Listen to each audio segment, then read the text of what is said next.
Meus irmãos, é a nossa segunda mensagem da série 83,6%. Eles dão frutos. É a tônica, é a mensagem de hoje. Essa série iniciou no domingo passado, quando o pastor Marcelo falou a respeito da adoração. Se esse índice tem a ver com aqueles que adoram ao Senhor aqui na nossa pátria. E é importante porque eu gostaria que você levasse para casa um pequeno resumo daquilo que certamente você ouvirá nessa noite. E é isso que você está vendo no telão. A vida, em toda a sua dimensão eterna, é definida pelas escolhas que você faz. Quais são elas? O caminho que decide trilhar. A quem escolhe seguir e o fruto que você decide dar. Vamos orar ao Senhor? Pai querido, nós nos preparamos para abrir a Tua palavra e falar dela. A nossa oração é para que o Senhor abençoe esse momento, porque de nada adiantará sem a Tua ação, sem o Espírito Santo agindo por nosso intermédio. Fala ao nosso coração, Senhor. Nós oramos em nome do Senhor Jesus. A projeção que nós temos do IBGE para o ano de 2026 é que nós teremos no Brasil cerca de 214 milhões de habitantes neste ano. E destes, 179 milhões, cerca de 83,6% se declaram cristãos. Esse tem sido o foco da mensagem de hoje e das mensagens dessa série. E a pergunta que temos feito é: quantos desses são discípulos e fazem diferença como tal? Hoje em especial, onde estão os frutos desses dessas 179 milhões de pessoas? É importante que nós entendamos que o fato de você dizer que crê, eu creio no Senhor Jesus, isso necessariamente não nos torna seguidores dele. É por isso que você vai encontrar muita gente dizendo crer em Jesus, mas não tem qualquer tipo de fruto na sua vida. E uma grande confusão que nós fazemos quando o assunto é fruto ou são frutos, é que nós confundimos isso com aquilo que nós chamamos de ativismo religioso. Por exemplo, frutos, e para dar frutos, eu preciso evangelizar. Eu preciso trazer alguém para a igreja de Jesus. Eu preciso, para dar frutos na minha vida, eu preciso cantar, tocar, servir de alguma forma. E embora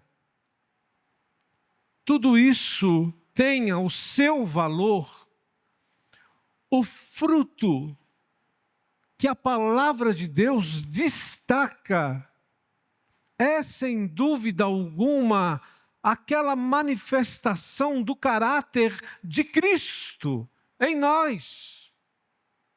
Eduardo explica, porque agora já não estou entendendo mais nada. Eu pensei que aquilo que eu estava fazendo, eu estava de alguma forma dando frutos. Repito, é possível que você esteja no caminho, mas o fruto verdadeiro que a palavra de Deus nos propõe a ter é aquele que reflete a pessoa de Jesus. Por exemplo, isso é definido em Gálatas, capítulo 5, versículos 22 e 23, quando o apóstolo Paulo diz que o fruto do Espírito é amor, alegria, paz, paciência, amabilidade, bondade, fidelidade, mansidão e domínio próprio. São essas virtudes que devem estar presentes nas nossas vidas. E eu fico pensando, porque isso está muito mais voltado para o povo evangélico. E o povo evangélico no nosso país, meus irmãos, que gente difícil é essa? Nós brigamos entre nós mesmos. Eu fico vendo algumas músicas que são feitas tão bonitas e dão um auê danado. Eu fico vendo, por exemplo, nós tivemos a semana passada um movimento que no Brasil é chamado de T-Send, onde milhares e milhares de pessoas lotaram 5 estádios de futebol para adorar o nome do Senhor. E ali nós tivemos, inclusive, alguns pastores nossos, Hernandes Dias Lopes, Jeremias Pereira.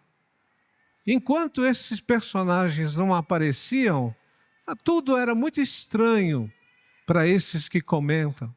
Mas depois que eles apareceram, já vem aquela famosa, até os reformados estão no meio da heresia. Aí você fica pensando, nós não estamos dizendo que tudo aquilo que eles fazem ali está correto, mas precisa chegar nesse ponto. A gente percebe que a maior dificuldade de dar frutos hoje é dentro do seio da própria igreja.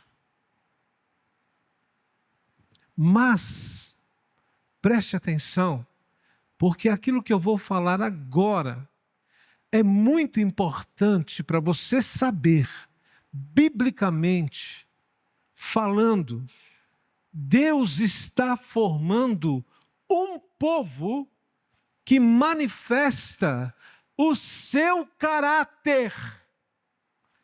Em meio a toda essa poluição, em meio a toda essa diferença, Deus está formando um povo cujo fruto manifesta o caráter de Cristo. E é o Espírito Santo, que é o agente pessoal e poderoso da transformação moral, aquele que nos conforma a Cristo após as nossas conversões. Isso para dizer que a nossa vida, independente do tempo que você é um discípulo de Jesus, ela deve refletir o caráter de Cristo hoje muito mais do que aquele dia que você disse, eu creio. Muito mais. desde a criação até a consumação, esse povo está sendo formado à imagem de Jesus. E a pergunta que fica pairando na mente da gente é: quantos são esses? Daqui a pouco eu tenho uma outra resposta, não tão exata como a declaração dos 83,6%. Porque se esses frutos não são vistos plenamente na vida de muita gente, é porque algo está errado. E nesse sentido, nós vamos pedir a ajuda do texto de Mateus, capítulo 7, versículos 13 até o 23, aonde nós temos a indicação de 3 alertas para mim e para você. Por quê? Porque se nós chegamos a uma conclusão, e nós não chegamos ainda, nós estamos levantando esse contexto, mas se nós olhamos e chegamos à conclusão de que nós não temos 83,6% de pessoas que estão comprometidas em dar esse fruto do Senhor, o que será? A princípio, portanto, eu não estou fazendo qualquer julgamento aqui, mas é um fato de que nós não temos toda essa gente dando frutos. Vamos aos alertas. O primeiro deles é que falta, para darmos esses frutos, falta a escolha crucial. E essa escolha crucial eu estou chamando de a entrada pela porta e pelo caminho certo. A proposta de Jesus em Mateus 7 inicia com um alerta solene. Ele diz no versículo 13: entrem pela porta estreita, pois larga é a porta e amplo o caminho que leva à perdição, e são muitos os que entram por ela. E em seguida ele diz: mas estreita é a porta e apertado o caminho que leva à vida, e são poucos os que a encontram. Olha que interessante isso. Na vida, se você pensa em dar frutos, tudo tem a ver com essa escolha crucial. No livro de Atos, principalmente no capítulo 9, ali, os homens e mulheres que se convertiam eram chamados de seguidores do caminho. E quando Jesus, ele quer falar a respeito do caminho, antes, ele introduz a questão da porta. E João, capítulo 10, verso 9, Jesus, ele diz que ele era a porta. Se alguém entrasse por ele, seria salvo. Então, esses seguidores do caminho, eles tinham entrado pela porta que era Jesus. Logo depois, em João capítulo 14, versículo 6, Jesus disse que ele era o caminho, ele era a verdade e a vida, e ninguém iria ao Pai senão por ele. Portanto, quando nós vemos esse alerta de Jesus sobre essa escolha crucial, ele mostra também aqui um contraste no texto. São duas portas e são dois caminhos. Nós temos o caminho largo e a porta que leva para esse caminho fácil é larga. Uma indicação para mim e para você de que nós não precisamos deixar muitas coisas para trás. Entra com aquilo que você tem, com aquilo que você é, do jeito que você está. Esse é o caminho, de acordo com Jesus, é o caminho da permissividade, é o caminho da tolerância sem limites. Esse é o caminho, hoje, moderno, muito parecido com aqueles que falam da diversidade de opiniões, que ignoram a verdade. Esse é o caminho muito mais fácil, meus irmãos. Esse é o caminho tranquilo, liberal. Ele não exige renúncia de nada e aceita tudo. Mas Jesus disse que o seu destino final é a perdição. Por isso que esse caminho é um caminho suicida. Por outro lado, nós temos o caminho estreito. E o caminho estreito, ele começa com uma porta estreita, sugerindo talvez para mim e para você que só passa aqui uma pessoa de cada vez. É um caminho apertado nos seus limites, porque esses limites são as Escrituras. E para passar por essa porta, é preciso deixar a bagagem. Que bagagem é essa, Eduardo? É preciso deixar o pecado, a ambição egoísta e, por vezes, até mesmo o desejo de ser aprovado por aqueles que amamos, familiares e amigos.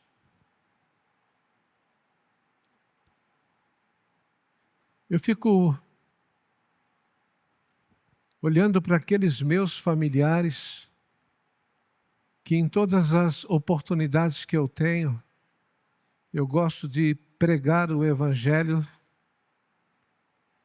e eu não sei o que passa na cabeça deles quando me veem e ficam pensando, lá vem, lá vem, lá vem.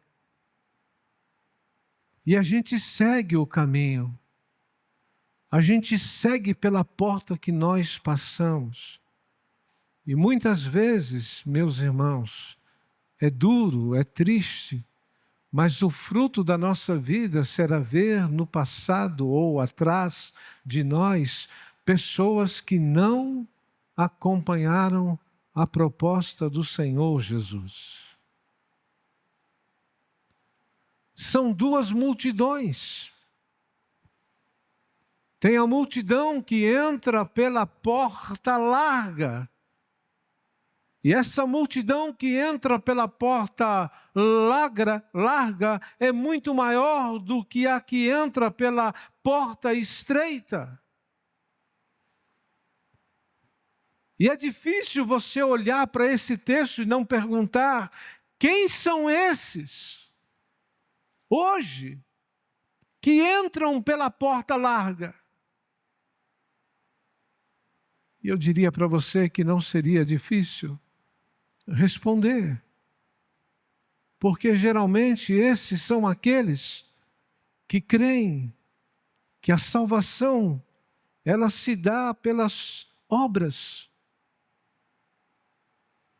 E aqueles que conhecem um pouco de religiosidade sabem que a maior parte do nosso país, ele tem base exatamente nisso. Nós somos salvos pelas obras. Quem são esses? São aqueles crentes nominais que dizem serem salvos por irem atrás daquilo que é a tradição de uma igreja. E se eu pertenço a essa igreja, eu sou salvo. Quem são esses? São aqueles que vivem buscando na igreja aquilo que Deus possa lhes oferecer de bom. E quando a gente fala a respeito dessas pessoas que estão atrás tão somente da prosperidade, é porque tem alguém que está oferecendo isso e essas pessoas estão caminhando em torno disso. Quem são esses? São aqueles que insistem em afirmar que todo caminho leva para o céu, algo que Jesus jamais disse. Eduardo, para com isso. Todo caminho leva para Deus, todo caminho leva para o céu. Não, irmãos, não é verdade isso. Não é verdade isso. Por isso que há uma realidade incômoda nessa palavra de Jesus. Poucos encontrarão o caminho estreito que leva à vida. Como então que você pode dizer e declarar que 83,6% hoje dão frutos? A salvação não é uma questão de maioria estatística, mas de uma decisão individual por Cristo. E eu preciso perguntar para você: você já se decidiu pelo Senhor Jesus? Você já passou pela porta estreita? Em segundo lugar, nós temos aqui também um perigo oculto. E esse perigo oculto tem muito a ver com a proposta das religiões, que são os lobos, conhecidos como falsos profetas. E Jesus, ele é muito claro quando diz: cuidado com os falsos profetas. Eles vêm a vocês vestidos de peles de ovelhas, mas por dentro são lobos devoradores. Vocês os reconhecerão por seus frutos. E é aqui que aparece a palavra frutos. E Jesus continua: pode alguém colher uvas de um espinheiro ou figos de ervas daninhas? Falsos profetas. Eles estão em todos os lugares. Falsos profetas, eles estão em muitas igrejas. Aliás, eles querem adentrar em todas elas. Mas segundo Jesus, os falsos profetas, eles deixam marcas. E as marcas deles são os seus próprios frutos.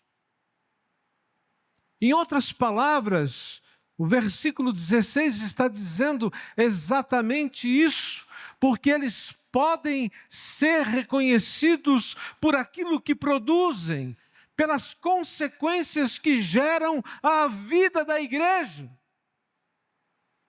E nós precisamos de muito discernimento para não sermos enganados, irmãos.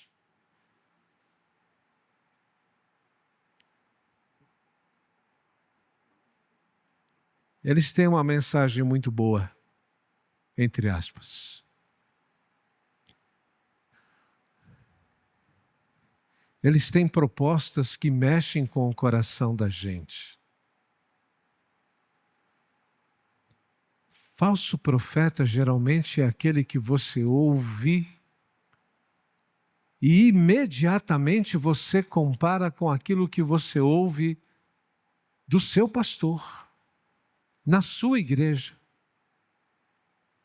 E por vezes, você diz, interessante, parece que ele tem mais fogo do que o meu pastor. Parece que ele tem um ensinamento que toca mais no meu coração do que o meu próprio pastor.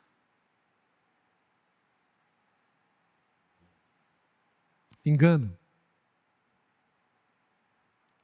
Eles são falsos. Um dado histórico interessante, no século XIX, o liberalismo teológico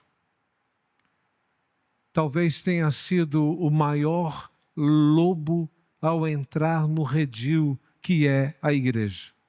Que é isso, Eduardo? Eu nunca ouvi falar disso. O liberalismo teológico, ele abalou as bases da fé.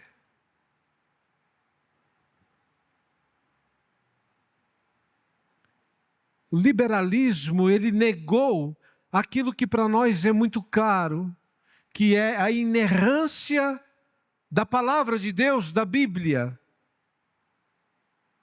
O liberalismo, para não negar totalmente, dizia: a Bíblia não é a palavra, a Bíblia, ela contém a palavra de Deus. E só esse termo bastou para muitas coisas acontecerem.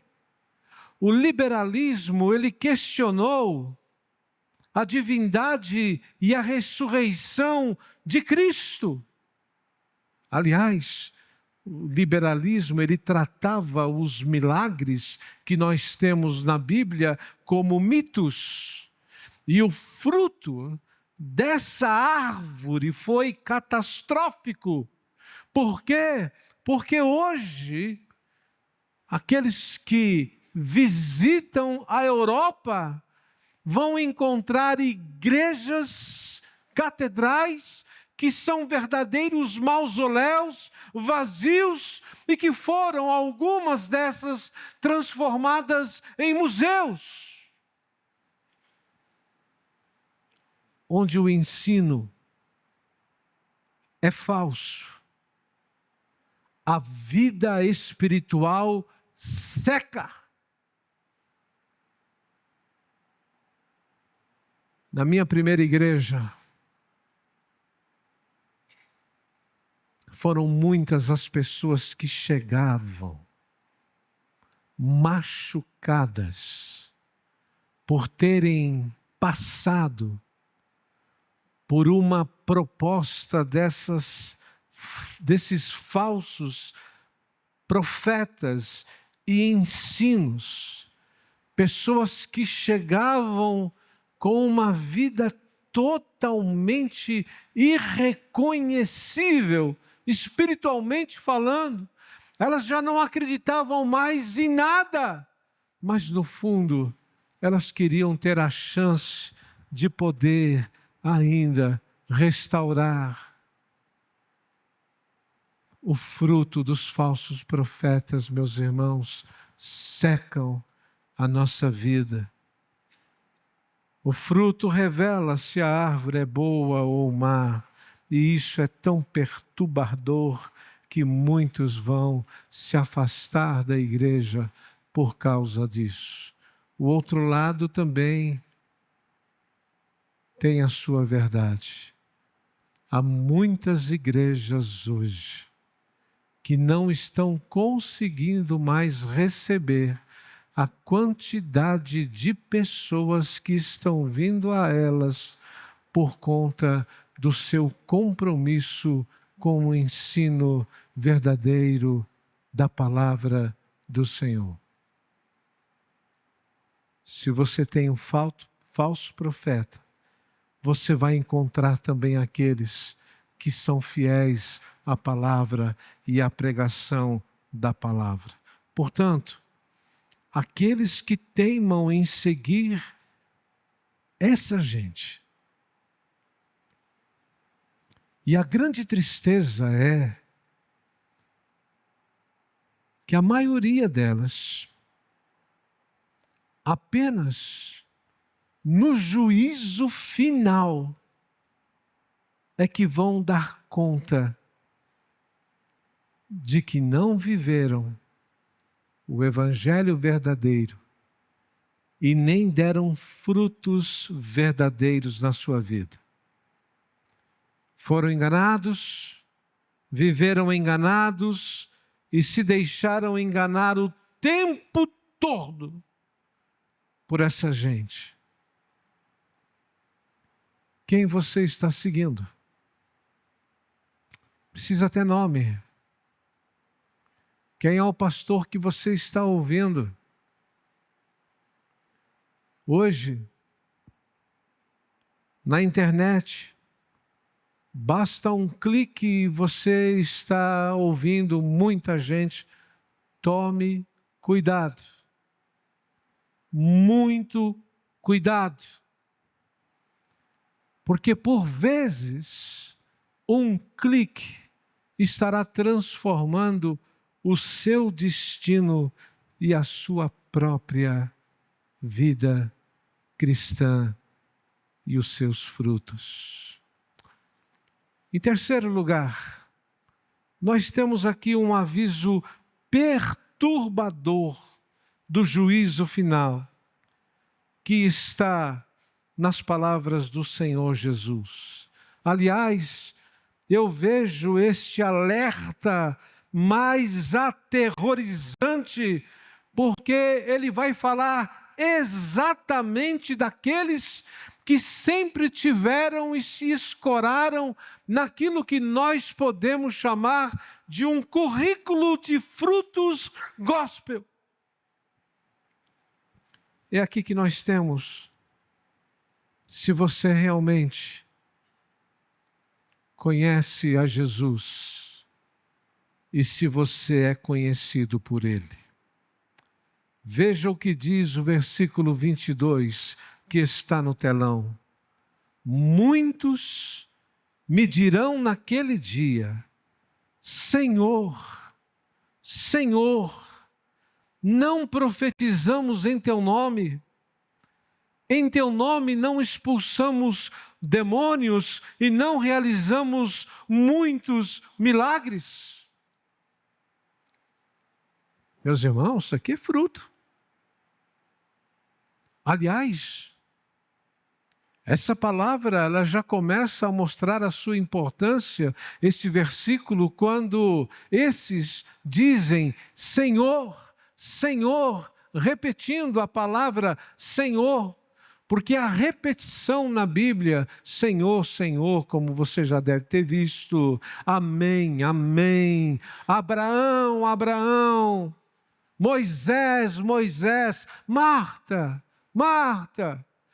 Essas palavras, quando são repetidas, elas mostram aproximação, elas mostram carinho, amor, elas mostram que você sempre esteve realmente na presença de Deus. Moisés, Moisés, tira as sandálias dos teus pés. O lugar que você está, meu querido, é terra santa. E esses, no dia do juízo, vão olhar para Jesus e vão mostrar uma certa aproximação dele ao dizerem Senhor, Senhor. Em termos atuais, essas pessoas diriam: Senhor, Senhor, não pregamos nós em teu favor? Senhor, Senhor, quantas vezes eu preguei ali na Vila Mariana, Senhor. Senhor, não demos testemunhos por tua causa. Senhor, nós não ensinamos nas escolas dominicais por tua causa. Senhor, nós não fomos aos campos missionários por tua causa. Senhor, nós não demos o dízimo por tua causa. O que está acontecendo aqui, igreja? O que está acontecendo aqui é que tais pessoas acreditariam sinceramente que estavam produzindo frutos em um relacionamento íntimo com Jesus e que o serviam com fidelidade. Porém, a Bíblia sempre tem esses poréns. Porém, Jesus deixa claro que eles escolheram o caminho fácil e eles seguiram gente falsa. A resposta de Jesus a esses é, no mínimo, chocante. Veja o que Jesus diz no verso 23. Então eu lhes direi claramente: nunca os conheci. Afastem-se de mim, vocês que praticam o mal. Vocês conseguem imaginar isso? Você que deve ter vindo hoje aqui em nossa comunidade 3 vezes. Culto das 8, culto das 11, culto das 18 e ainda participei da Assembleia. Senhor, Senhor. Eduardo, para com isso. Não é só isso que eu estou procurando. Você nunca foi meu amigo próximo. Pare de me chamar de Senhor, Senhor. Pare de achar que eu aceitei tudo aquilo que você fez em meu nome.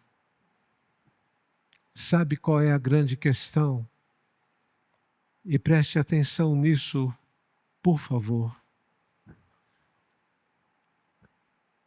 A grande questão não é se você conhece Jesus, mas é se você é conhecido por Ele.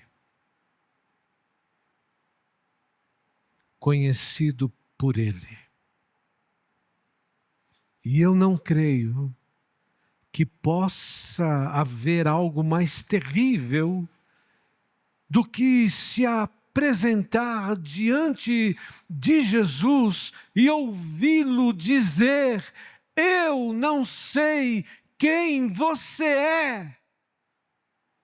Você não pertence a este lugar. Por favor, saia. Eu não te conheço. Eu nunca te conheci. Igreja, a questão central do cristianismo não é o quanto você sabe sobre Jesus ou o que você faz para Ele, mas é se Ele conhece você. Por isso que nós precisamos avaliar sempre a nossa vida, os nossos frutos, se nós temos realmente algo que pode se assemelhar ao amor, à alegria, à paz, à paciência, à amabilidade, bondade, fidelidade, mansidão e domínio próprio. Se nós não temos isso, sem dúvida alguma, está se revelando que nunca, jamais houve frutos dessa união real com a videira, que é Jesus.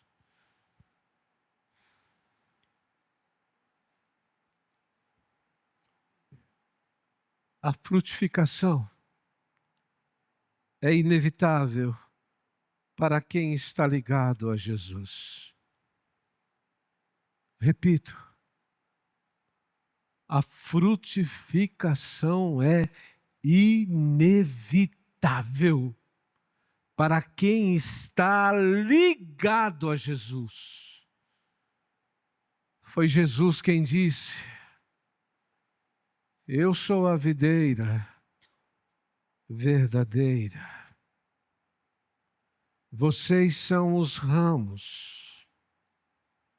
Se alguém permanecer em mim e eu nele, esse dará muito fruto, pois sem mim vocês não podem fazer coisa alguma. O número 83,6 pode impressionar muita gente, mas Deus não. Por quê? Porque Deus busca corações rendidos a Ele. O fruto do Espírito, essa transformação de caráter, é isso que separa o seguidor nominal do verdadeiro discípulo. E nós precisamos prestar mais atenção nisso. Mas eu preciso responder para vocês perto do final dessa mensagem. Eduardo, quanto nós somos afinal? Quanto nós somos afinal? A Bíblia, nesse sentido, ela traz um conforto ao nosso coração. Principalmente quando João, na sua visão de Apocalipse, capítulo 7, versículos 9 e 13, ele diz assim: depois disso, olhei e diante de mim estava uma grande multidão que ninguém podia contar, de todas as nações, tribos, povos e línguas, em pé diante do trono e do Cordeiro, com vestes brancas e segurando palmas. Vestes brancas significa que essas pessoas foram redimidas pelo seu Redentor e Salvador Jesus. Palmas nas mãos significa vitória. Elas chegaram aonde estava proposto para elas. Elas davam frutos, não tenha dúvida disso. E o texto continua: então, um dos anciãos me perguntou: quem são esses que estão vestindo branco e de onde vieram? Estes são os que vieram da grande tribulação e lavaram as suas vestes e a alvejaram no sangue do Cordeiro.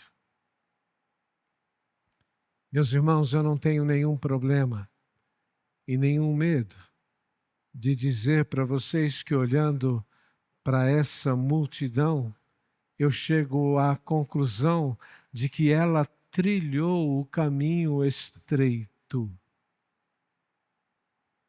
Essa multidão não se deixou enganar, nem se desviar pelo falso, nem pelo falso ensino e nem pelo falso profeta. E eu tenho a certeza de que essa multidão ouviu da boca do Senhor Jesus aquelas palavras registradas em Mateus capítulo 25.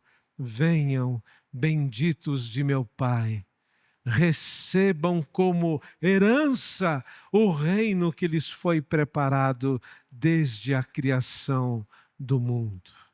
Portanto, não há palavras mais reconfortantes do que essas para aqueles que olharam para a cruz e se renderam ao amor, ao perdão e à graça do Senhor Jesus. E para terminar, para nossa reflexão e prática, eu deixo para vocês que a evidência de que você é um verdadeiro discípulo de Jesus, que se arrependeu e quer servi-lo sinceramente, são os frutos. Eu não tenho dúvida disso. São os frutos. Agora, se você não os tem, é possível que ainda não esteja ligado a Jesus. Eduardo, mas na declaração do IBGE eu me declarei cristão. Ok? Eu também. Nós estamos lá. Eu só quero saber se você se vê também na multidão de Apocalipse, com vestes brancas e com palmas nas mãos. E ela é grande. Não pense você que o caminho estreito, por ser um caminho onde vai menos gente do que no caminho largo, é porque é pouca gente. Não. É muita gente. É uma multidão incalculável. E ali nós temos a certeza de que apenas se eu realmente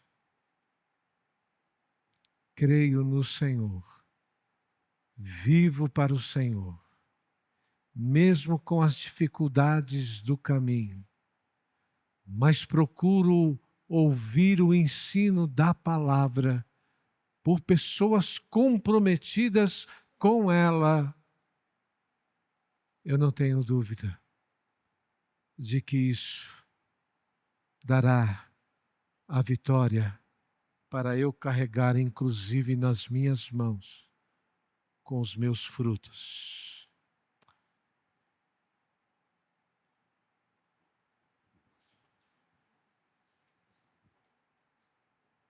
Como você está hoje? Novamente, qual das multidões você se vê? Daquela que entrou pela porta estreita? Ou daquela que ainda está vivendo no caminho largo? A minha oração é para que você pense nisso e diga ao Senhor nesta noite: Senhor, sonde o meu coração e me conhece. Senhor, quebranta-me, me ajude a não ser enganado e leva-me para junto de Ti e de todos aqueles que produziram o fruto do Espírito em sua vida.